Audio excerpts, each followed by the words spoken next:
नमस्कार, स्वागत है आप सभी का म्यूचुअल फंड हेल्पलाइन में। आपके साथ मैं हूं स्वाति। म्यूचुअल फंड में निवेश करना बहुत मुश्किल नहीं है, लेकिन मुश्किल है इतने सारे स्कीम्स में से खुद के पोर्टफोलियो के लिए वो 4, 5, 6 या 7 स्कीम चुनना जो आपके वित्तीय लक्ष्यों को पूरा करे।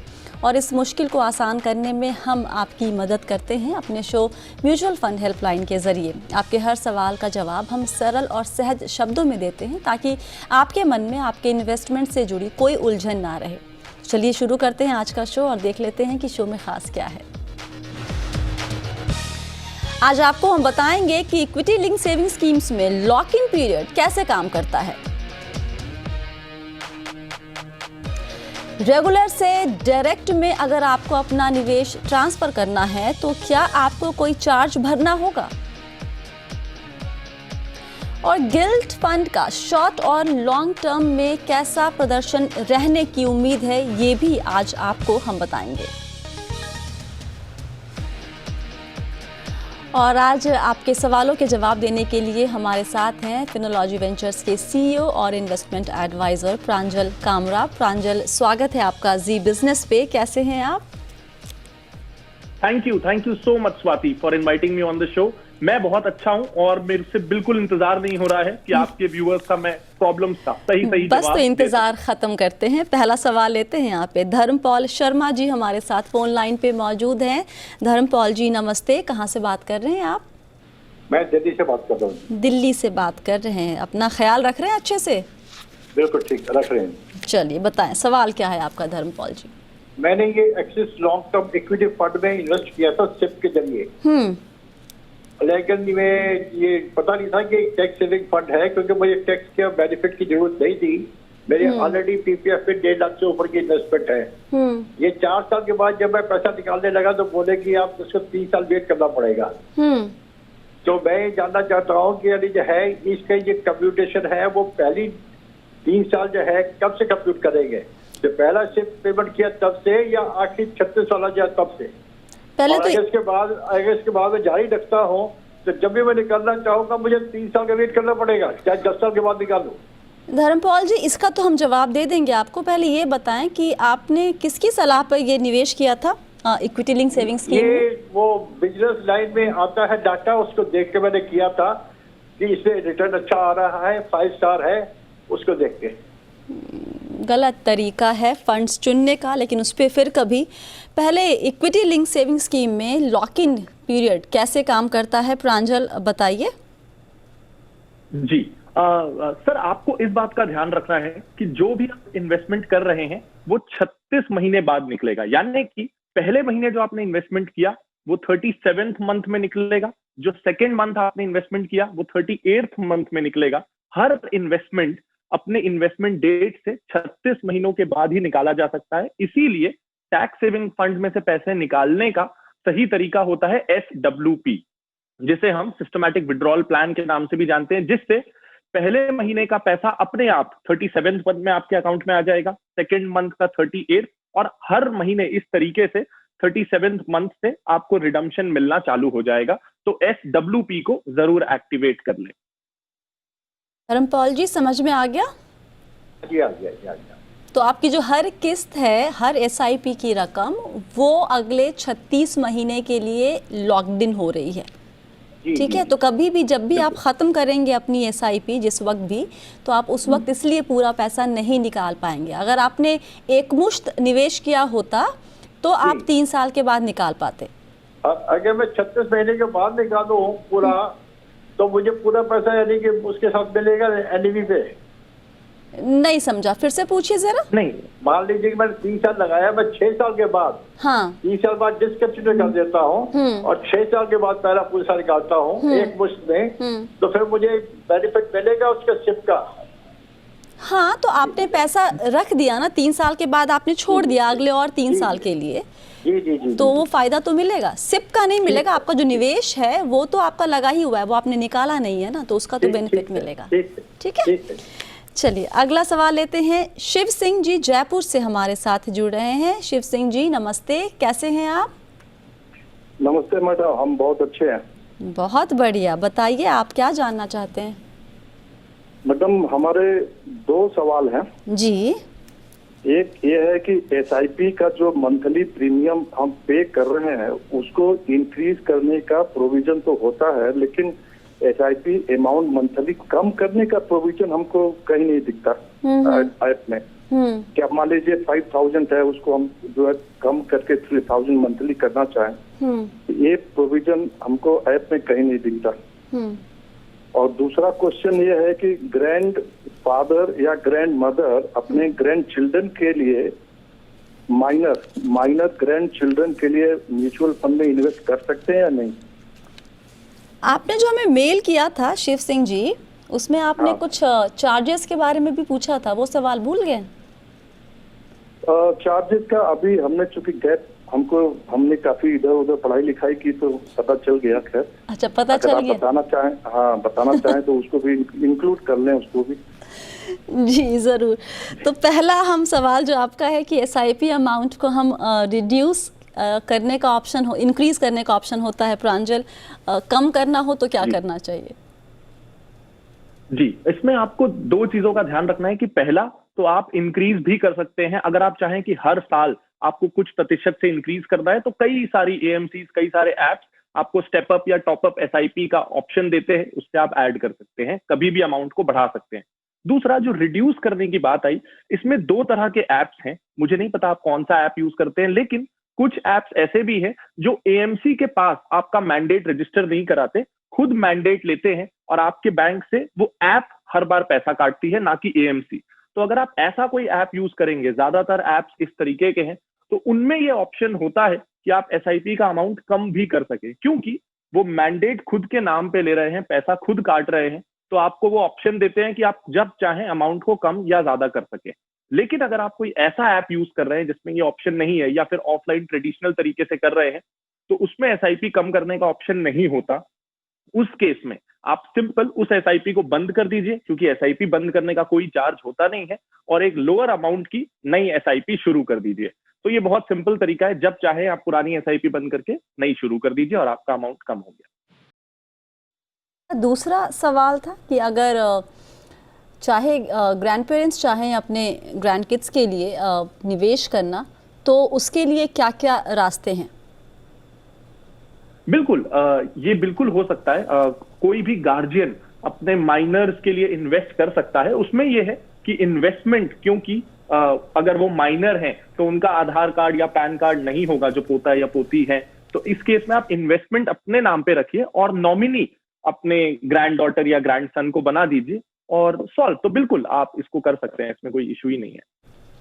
शिव जी, कुछ और डाउट? हाँ मैडम, नहीं मत ये तो नॉमिनी का प्रोविजन बता दिया, but in the name of grand children direct investment as a guardian वो पॉसिबल नहीं है। अच्छा, आप ये बोल रहे हैं कि प्रांजल ये पूछ रहे हैं कि अगर मुझे उस बच्चे के नाम पे, माइनर के नाम पे करना है, ये सवाल ऐसा कुछ दिनों पहले हमारे पास एक और भी आया था जहां पर ये सवाल उठाया गया था कि मैं, एक ऑप्शन है कि मैं कर रही हूं अगर अपने ग्रैंड किड के लिए, अपने पोता पोती अनाथ के लिए, तो मैं अपने नाम पे शुरू करूं और उस बच्चे को मैं नॉमिनी बना दूं और उसका एक गार्जियन होगा। एक ये बहुत ही सिंपल सा तरीका है और बहुत ही कन्वीनियंट भी है। लेकिन अगर उस माइनर के नाम पे करना है तो क्या वो सिर्फ पेरेंट्स कर सकते हैं या फिर वो ग्रैंड पेरेंट्स भी कर सकते हैं? नहीं, इसमें एक इशू ये आता है मेजर कि क्योंकि ये बहुत ज्यादा कॉमन रिक्वायरमेंट नहीं है, तो ऑनलाइन एप्स में इस तरीके का कोई ऑप्शन नहीं होता, क्योंकि ऑनलाइन एप्स में ऑनबोर्डिंग कस्टमर के पैन कार्ड और आधार कार्ड से होती है। तो अगर वो माइनर है, उनका पैन कार्ड है ही नहीं, तो वो कस्टमर ऑनबोर्ड नहीं हो पाएगा। तो जरूर हो सकता है, लेकिन प्रोसेस कॉम्प्लिकेटेड है। आपको ऑफलाइन जाके, ऑफिसेज में जाके और पेपर वर्क के जरिए इसको करना पड़ेगा, तो कॉम्प्लिकेटेड है, इसलिए अवॉइड करेंगे तो बेटर। All right. और इन्होंने, हालांकि ये सवाल इनको जवाब तो मिल गया है, जब उन्होंने क्वेश्चन भेजा था तब इनके पास जवाब नहीं था। बहुत लोग चाहते हैं, आजकल सबको ये समझ में आ रहा है कि रेगुलर से डायरेक्ट में जाने का कुछ फ़ायदा है, क्योंकि वहाँ पर एक्सपेंस रेशियो कम होता है और वो अल्टीमेटली आपके रिटर्न में लॉन्ग रन में रिफ्लेक्ट करता है। तो लेकिन अगर स्विच करना है तो क्या कोई चार्जेस लगते हैं? नहीं, इसके स्विच करने के चार्जेस कोई नहीं है, और चार्जेस इसलिए नहीं है कि ये स्विच है नहीं, इसे स्विच का नाम दे दिया गया है, लेकिन बेसिकली बैकएंड में होता ये है कि रेगुलर प्लान बंद होता है और एक नया डायरेक्ट प्लान में आपका इन्वेस्टमेंट शुरू होता है। तो क्योंकि बंद हो रहा है और शुरू हो रहा है, इसलिए कोई एक्स्ट्रा चार्ज कोई भी आपसे ले नहीं सकता। इसमें ये बात ध्यान देने की जरूरत है कि अगर कई ज्यादातर इक्विटी स्कीम्स में साल भर का, कई में 2 साल का एग्जिट लोड होता है, तो अगर आपको साल भर या 2 साल नहीं हुआ है और आप स्विच करते हैं या स्टॉप करके नया शुरू करते हैं और पैसा निकालते हैं, तो एग्जिट लोड जरूर लगेगा, क्योंकि उसे माना जा रहा है कि आपने इन्वेस्टमेंट निकाल दिया। अगर साल भर हो चुका है, एग्जिट लोड नहीं लगेगा, तब फिर और कोई चार्ज नहीं लगता, तब सेफ है कि आप ऐसा कर सकते हैं। और ऐसा करने में कैपिटल गेन्स टैक्स का भी ध्यान रखना होगा प्रांजल? बिल्कुल, कैपिटल गेन्स टैक्स का भी ध्यान रख, हर वो चीज जो रिडम्पशन के समय आपको ध्यान रखना रहता है, एग्जिट लोड का, कैपिटल गेन का, हर वो चीज का ध्यान रखना पड़ेगा, क्योंकि ये रिडम्पशन ही है। तो जो लोग भी स्विच करना चाह रहे हैं तो ध्यान रखिए कि आप ये स्विच वर्ड जो है वो शायद आपको थोड़ा मिसलीड कर सकता है। यहाँ पे आप स्विच एक्चुअली कर नहीं रहे हैं, आप बंद कर रहे हैं और दूसरा शुरू कर रहे हैं। तो वो प्रोसेस एक बंद करने का और एक नया शुरू करने का वही होगा। और उस वक्त जो जो बातें आपको ध्यान रखनी है, एग्जिट लोड और कैपिटल गेन्स टैक्स, आप इसको हमेशा ख्याल में रखें, तब स्विच करने का फैसला लीजिए। वक्त है एक छोटे से ब्रेक का। ब्रेक के बाद हम कुछ और सवाल लेंगे, जवाब देने की कोशिश हम पूरी करेंगे। आप सभी बने रहिए म्यूचुअल फंड हेल्पलाइन के साथ।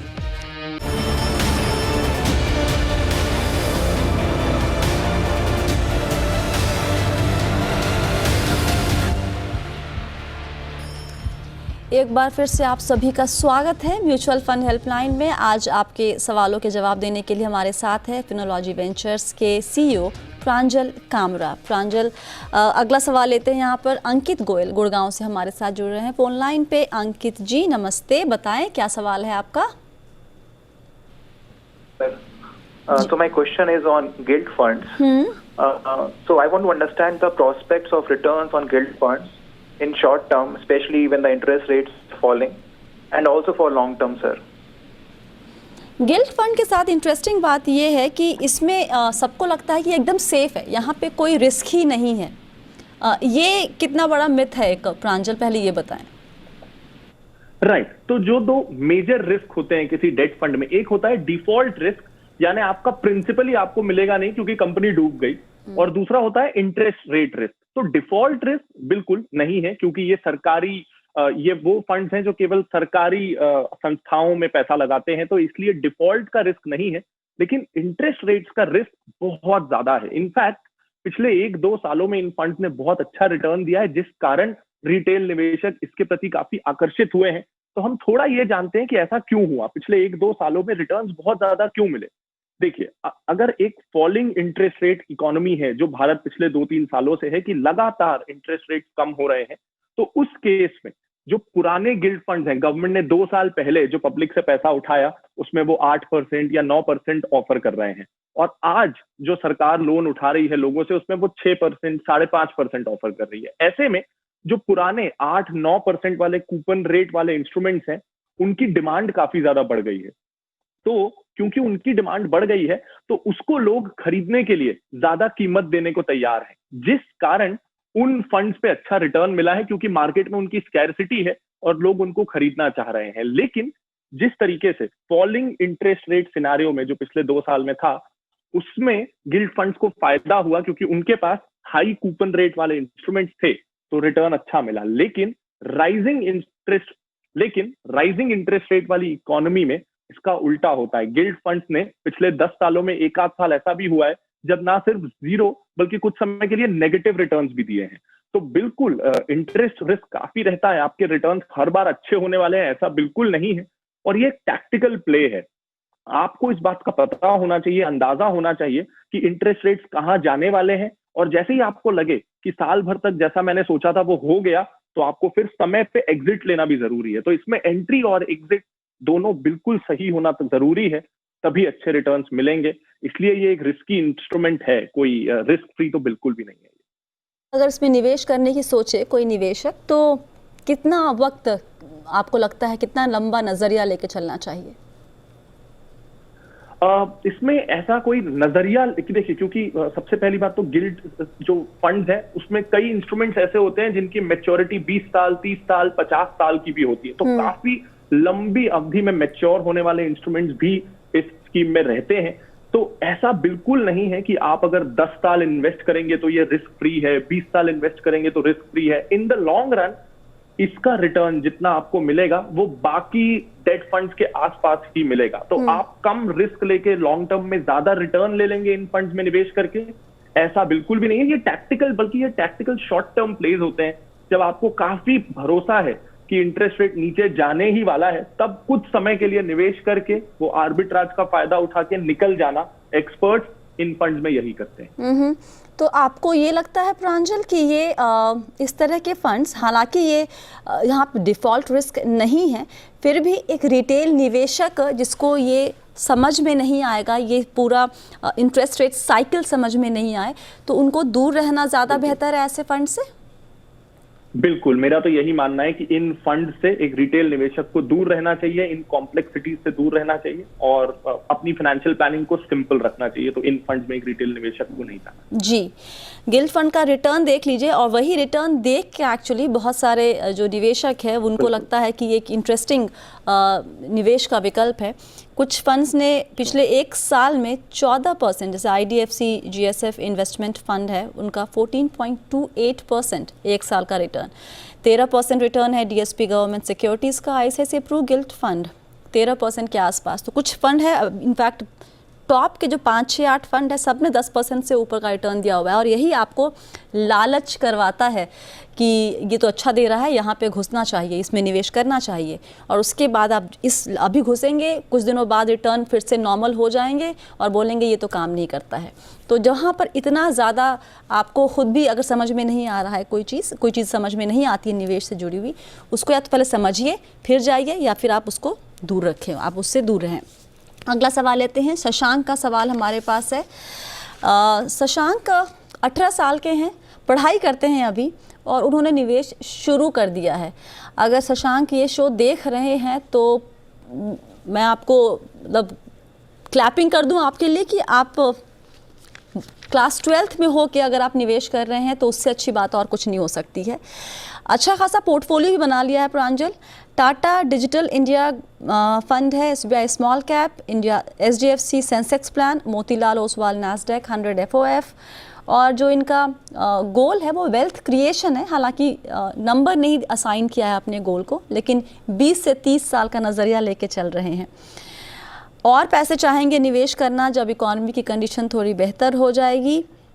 पहला सवाल, पोर्टफोलियो पे आपकी राय। दूसरा, स्टॉक मार्केट में अगर एंट्री करनी है, अगर वहाँ पे निवेश करना है, तो फिर कब करना चाहिए? तो पहले पोर्टफोलियो पे क्विकली एक बार आप ज़रा बताएं अपना नज़रिया। श्योर। सबसे पहले तो मैं कॉन्ग्रेचुलेट कर दूं कि इतनी कम उम्र में उन्होंने इन्वेस्टिंग शुरू की है। मैंने पर्सनली 21 सालों में शुरू की थी, और मैं हमेशा सोचता हूं कि मुझे और जल्दी शुरू करना था। तो उनकी शुरुआत बहुत अच्छे समय में हुई है, इसके लिए वो बधाई के पात्र हैं। अब उनके पोर्टफोलियो की बात, तो पहली चीज तो मैं ये कहना चाहूंगा कि थोड़ा इस पोर्टफोलियो में आपस में दुविधा है। जैसे एक मैं देख रहा हूं कि स्मॉल कैप फंड है, स्मॉल कैप फंड यानी हाई रिस्क फंड। दूसरा मैं देख रहा हूं कि एक फंड ऑफ फंड्स है, और साथ ही एक लार्ज कैप सेंसेक्स की कंपनियों में निवेश करने वाला इंडेक्स फंड भी है। अब ये बहुत लो रिस्क फंड है। तो एक तरफ एक टाटा का डिजिटल फंड भी है, थीमेटिक फंड, रिस्की फंड। तो 2 हाई रिस्क फंड्स हैं और 2 लो रिस्क फंड्स हैं। यानी इन 4 फंड्स में निवेश करके ये रिस्क को बैलेंस करने की कोशिश कर रहे हैं। तो इससे बेटर, इसको सिंप्लीफाई करने के लिए ये बेटर रहेगा कि वो 2 मल्टी कैप फंड्स में निवेश कर दें, जिससे कि फंड मैनेजर अपनी एक्सपर्टीज को यूज करके अपने आप रिस्क को मैनेज करे। मल्टी कैप फंड में क्योंकि मैंडेट बड़ा रहता है, फंड मैनेजर चाहे तो स्मॉल कैप में निवेश करे, मिड कैप में करे, लार्ज कैप में करे। ऐसे में अगर हम किसी फंड में निवेश कर रहे हैं, यानी हम फंड मैनेजर की एक्सपर्टीज पे भरोसा कर रहे हैं, तो फंड मैनेजर की एक्सपर्टीज पे भरोसा तब करें जब फंड मैनेजर को उस फंड में पूरी छूट हो कि वो जिस सेक्टर, जिस साइज में चाहे वहां निवेश कर सके। तभी वो फंड मैनेजर भी अपनी नॉलेज का फुल यूज कर पाएगा। इसीलिए ये 4 फंड से बेटर है कि 2 अच्छे मल्टी कैप फंड में निवेश करें। सिंप्लीफाई भी होगा, इजियर टू मैनेज होगा, और रिस्क ये जो 4 फंड से वो बैलेंस कर रहे हैं वो 2 फंड से ही हो जाएगा। आप कोई नाम, किसी फंड का नाम सजेस्ट करना चाहेंगे मल्टी कैप फंड में? श्योर। तो एक फंड तो definitely Parag Parekh long term equity fund होना चाहिए। ये फंड मैं स्पेसिफिकली इनको इसलिए भी बता रहा हूं कि जैसे इन्होंने फंड ऑफ फंड में निवेश किया है, शायद कुछ इंटरनेशनल एक्सपोजर भी है चाहते हो, तो इस फंड की खासियत ये है कि पहला ये मल्टी कैप फंड है और अप टू 35% ऑफ उनका AUM वो इंटरनेशनल कंपनीज में भी लगाता है। तो कंट्री रिस्क भी डाइवर्सिफाई हो जाता है, 35% पैसा विदेशी बाजारों में भी लगा है, तो एक ही फंड से अच्छा खासा डाइवर्सिफिकेशन हो जाता है। तो ये एक फंड तो इन्हें डेफिनेटली लेना चाहिए। श्योर। और इनका जो दूसरा सवाल था कि अगर स्टॉक मार्केट में निवेश शुरू करना है तो कब करना चाहिए, when should I enter direct stock? Right. सबसे पहले तो मैं ये कहना चाहूंगा कि थोड़े समय तक आप मॉक इन्वेस्टिंग करिए। जैसे जब मैंने शुरू किया था तो बहुत सारी ऐसी वेबसाइट्स हैं जो आपको वर्चुअल पैसा दे देती हैं, 1 करोड़ 10 लाख रुपए का वर्चुअल कैश दे देती हैं, जिन्हें आप रियल टाइम स्टॉक्स में लगा सकते हैं और वो आपका पोर्टफोलियो उसके हिसाब से ऊपर या नीचे होता है। तो साल भर तक मैंने पर्सनली ये किया था। इससे क्या होता है कि साल भर जब आप वो पैसों को ऊपर नीचे होते हुए देखते हैं, आपको अपनी बहुत सारी कमजोरियां पता चलती हैं। जब आपको दिखता है कि 5 लाख वर्चुअल कैश आपने उस कंपनी में लगाया था क्योंकि वो शायद पेनी स्टॉक था या हाई रिस्क था, तो आपको लगा था कि 1 साल में 4 गुना हो जाएगा, जब वो नहीं होता तो बहुत सारी चीजें सीखने को मिलती है। तो पहले 1 साल तो वर्चुअल इन्वेस्टिंग से प्रैक्टिस करिए और वो साल भर जब आप वैसा करेंगे तो आप खुद बहुत कुछ सीख जाएंगे और आप ज्यादा रेडी होंगे स्टॉक मार्केट में निवेश करने के लिए। ऑलराइट। तो शशांक जी, आप पोर्टफोलियो में एक छोटा सा बदलाव, जो आप बहुत ज़्यादा रिस्क ले रहे हैं, आई थिंक वो जो एक मिथ कह लीजिए या फिर हम हमेशा सुनते हैं कि अगर आपकी उम्र कम है तो आप ज़्यादा रिस्क ले सकते हैं, शायद आप उसी चीज़ को फॉलो कर रहे हैं कि आप 18 साल के हैं तो आप बहुत ज़्यादा रिस्क ले रहे हैं थीमेटिक फंड के ज़रिए। लेकिन ज़रूरी नहीं है। रिस्क तभी लीजिए जब आपको पता हो कि उसके साथ रिस्क एक्चुअली है क्या। सिर्फ एक शब्द नहीं है, जितना पैसा आप लगा रहे हैं उतना पैसा आप गंवा भी सकते हैं, वो रिस्क हमेशा रहता है। उसको अगर समझ सकते हैं तब उसके आगे आप रिस्क लेंगे। और जहाँ तक कि स्टॉक में निवेश करने की बात है तो थोड़ा वक्त दीजिए, पढ़िए, सुनिए, समझिए, प्रैक्टिस कीजिए और वक्त लेने के बाद 1 साल 1.5 साल के बाद आप शुरू करें स्टॉक मार्केट में निवेश करना। बहुत बहुत शुक्रिया प्रांजल आज सभी सवालों के जवाब देने के लिए। और अगर आपके पास भी कोई सवाल हो हम जो आप चाहते हैं कि जिसका जवाब हमारे एक्सपर्ट आपको दें, तो आपको अपना सवाल हमें भेजना होगा। कहाँ भेजेंगे आप सवाल? सारी डिटेल्स आपकी स्क्रीन पर है। आप सवाल हमें किसी भी भाषा में लिखिए, हिंदी या इंग्लिश, कोई फ़र्क नहीं पड़ता। सवाल छोटे बड़े किसी भी तरह के हो सकते हैं। ध्यान रहे कि कोई भी सवाल स्टूपिड सवाल नहीं होता है। और जब भी सवाल भेजते हैं तो आप अपना नाम और नंबर हमें ज़रूर लिखिए ताकि हम आपसे कांटेक्ट कर सकें। फिलहाल के लिए म्यूचुअल फंड हेल्पलाइन में इतना ही। आप सभी बने रहिए जी बिज़नेस के साथ। नमस्कार।